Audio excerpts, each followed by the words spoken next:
एक बार आप लोग हमारे साथ नमो बुद्धाय का उद्घोष करेंगे। नमो बुद्धाय, नमो बुद्धाय, जय भीम, जय भीम, जय ज्योतिबा फुले। सर्वप्रथम तथागत बुद्ध को नमन करते हुए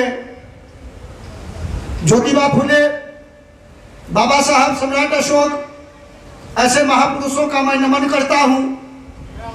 और यहाँ पर जितने भी बैठे हुए आगंतुक हैं, मैं सबों को नमो बुद्धाय जय भीम बोलता हूं।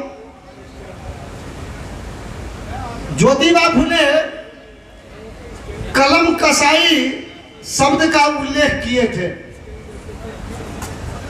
कलम कसाई, किसी समाज को मिटाना हो, उस समाज को गोली मारने की जरूरत नहीं है। उस समाज को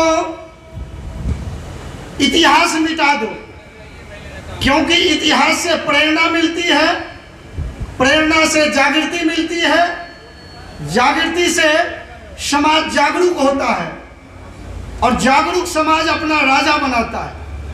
और जिस समाज का राजा नहीं, उस समाज का बहन बेटी सुरक्षित नहीं। इसीलिए इस समाज का इतिहास मिटा दो। और इसी को ज्योतिबा फुले कलम कसाई कहते थे। कलम से कसाई का काम करना। जैसे मैं तथागत बुद्ध के बारे में कहता हूं, तथागत बुद्ध, बुद्ध का मतलब है दुनिया का सर्वाधिक विद्वान व्यक्ति। और बुद्ध से विरोधियों ने कहा बुद्धू है क्या, यानी बुद्ध से बुद्धू कहा। तथागत बुद्ध को वैशाख पूर्णिमा में ज्ञान मिला। तो बिहार में एक मुहावरा है, वैशाख नंदन। नंदन का पर्यायवाची होता है पुत्र। तो वैशाख का पुत्र बुद्ध को कहा गया और बिहार में मुहावरा बना दिया, वैशाख नंदन गधा को कहते हैं। यह है कलम कसाई। देवानंद पियदसी, देवानंद पियदसी का अर्थ मनुवादियों ने मूर्ख कहा। इस चीज को समझना जरूरी है। जब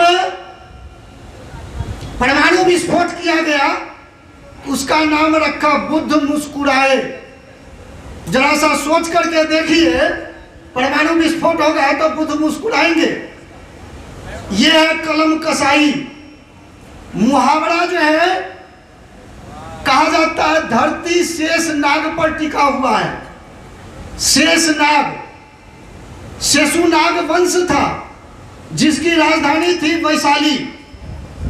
उसके बेटा का नाम था कालाशोक, जिसने द्वितीय बौद्ध संगति करवाई। तो शेषुनाग वंश था।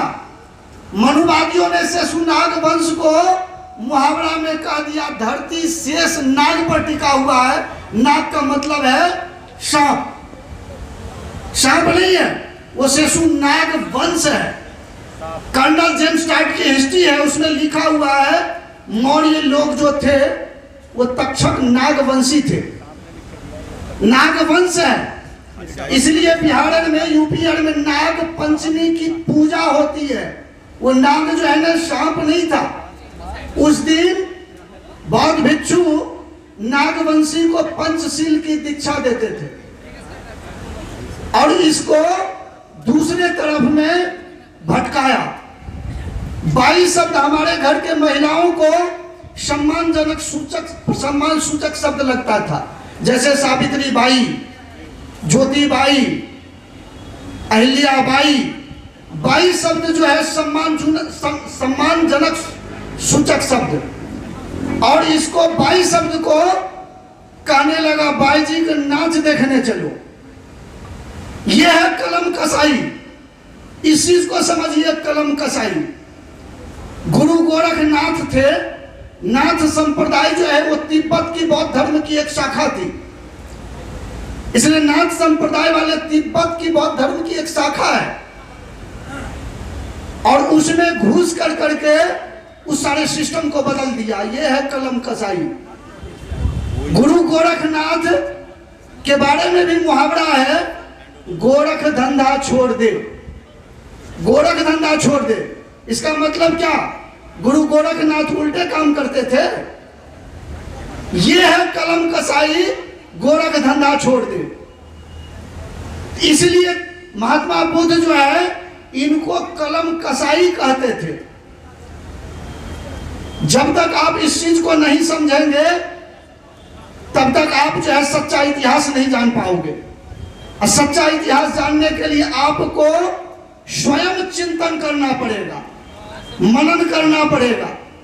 और जो समाज अपना इतिहास नहीं जानता है वह समाज अपना इतिहास कभी लिख नहीं सकता है। और जिस समाज का अपना कोई इतिहास नहीं वह समाज अनवरत गुलाम रहेगा। और गुलामों को जो है जिस दिन कहीं ज्योतिबा फुले जैसे बुद्ध जैसे लोग आएंगे और गुलामों को, बाबा साहब के जैसे गुलामों को गुलामी का एहसास करा दो, वह समाज अपने पैरों पर खड़ा हो जाएगा। आप लोगों को पुनः बेरा एक बार नमो बुद्धाय। बहुत बहुत शुक्रिया सर, आपने समाज को ओतप्रोत किया। और हमारे इसी बीच आए हुए तमाम साथियों से मेरा अनुरोध है कि जो बाहर हैं अपना स्थान